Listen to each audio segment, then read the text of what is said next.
Bonjour les amis, aujourd'hui petite vidéo pour parler de la thalassothérapie. La thalassothérapie est une branche de la naturopathie qui vise à exploiter les bienfaits de la mer, de l'océan, puisque nous sommes au niveau du golfe de Guinée, en Côte d'Ivoire, à Souindé, de tout ce qui est fleuves, rivières, etc. Bien sûr, il faut rester prudent. Si vous allez à l'océan et qu'on sort le drapeau rouge, bon, c'est pas une très bonne idée. L'océan est dangereux, on évite de se baigner. Parfois, quand tu vas à la mer, il y a des animaux que tu n'as pas trop envie de croiser en fait, même dans les fleuves, le courant, etc. Donc, on se baigne là-bas, mais toujours avec précaution et prudence.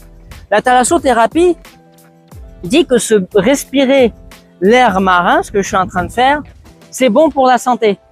Si vous avez des problèmes de tout, au niveau de la gorge, des bronches, au niveau des poumons, si vous avez tout simplement des problèmes d'asthme ou de sinusite, ça dégage et ça nettoie. Donc, déjà, on observe ses premiers bienfaits, mais il n'y a pas que ça.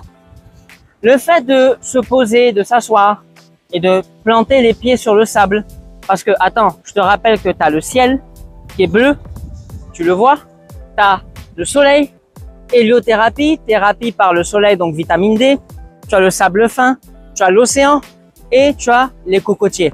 Tu es en contact permanent avec la nature, même les algues sont là.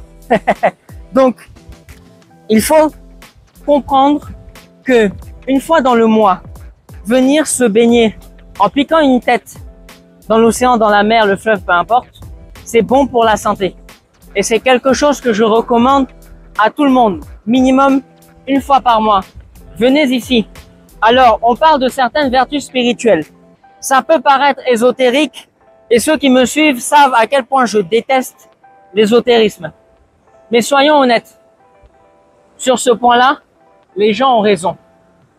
On a remarqué, scientifiquement parlant et d'un point de vue de l'observation, que l'océan apporte de nombreux bienfaits d'un point de vue de l'esprit et donc cérébral. Ça détend, ça réduit le stress, ça apaise le cerveau et tout ce qui apaise le cerveau apaise bien évidemment l'esprit. Alors, on ne vous dit pas d'y aller tous les jours, mais simplement une fois par mois au grand minimum et vous verrez que ça sera très bénéfique pour vous.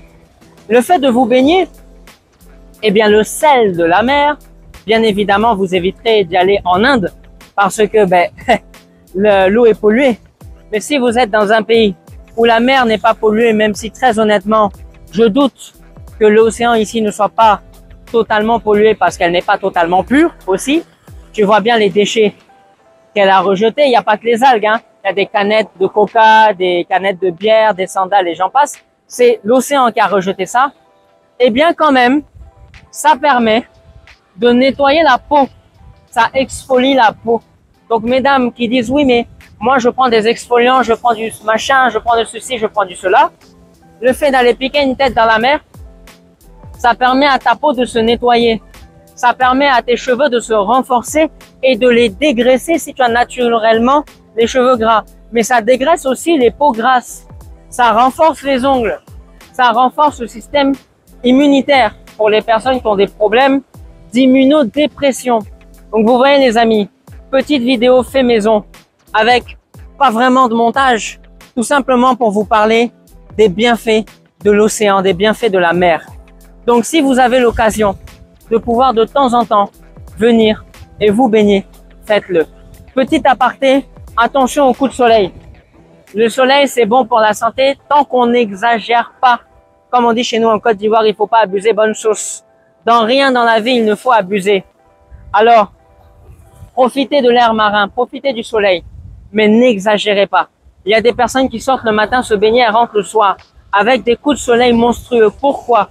Parce que quand tu es exposé au soleil, ta mélanine ressort. Donc en fait, quand les gens disent oui mais j'ai bronzé, c'est beau. C'est vrai, c'est beau. Esthétiquement, c'est beau. Mais bronzer, c'est quand ta mélanine sort au niveau de la surface de ton épiderme pour pouvoir te protéger parce que ta peau est agressée. Donc bronzer, c'est un phénomène de défense de la peau. Alors, vous pouvez mettre de la crème solaire. Je suis naturopathe, je vous dirais mettez de l'huile d'olive. Oui, la peau va être huileuse, mais elle sera protégée des rayons UV. Et en plus de ça, vous allez bronzer sans trop vous faire de mal. Ça réduit les dégâts. Je n'ai pas dit que ça guérit, ça réduit des dégâts. Mais c'est vrai qu'on a observé que dans certains cas de brûlure, mettre du miel avec un fond d'huile d'olive, ça peut faire du bien. Mais en guise préventive, ça peut vraiment réduire les dangers. Voilà, mesdames et messieurs, ce que je vous propose. Donc, protégez-vous du soleil en n'exagérant pas, en mettant un peu d'huile d'olive, ça va vous faire du bien. Et allez à l'océan de temps en temps, il n'y a rien de mieux. Pour ma part, nous sommes le 20 avril 2025. Je vous souhaite une très belle fête de Pâques et que Dieu vous bénisse. Ciao!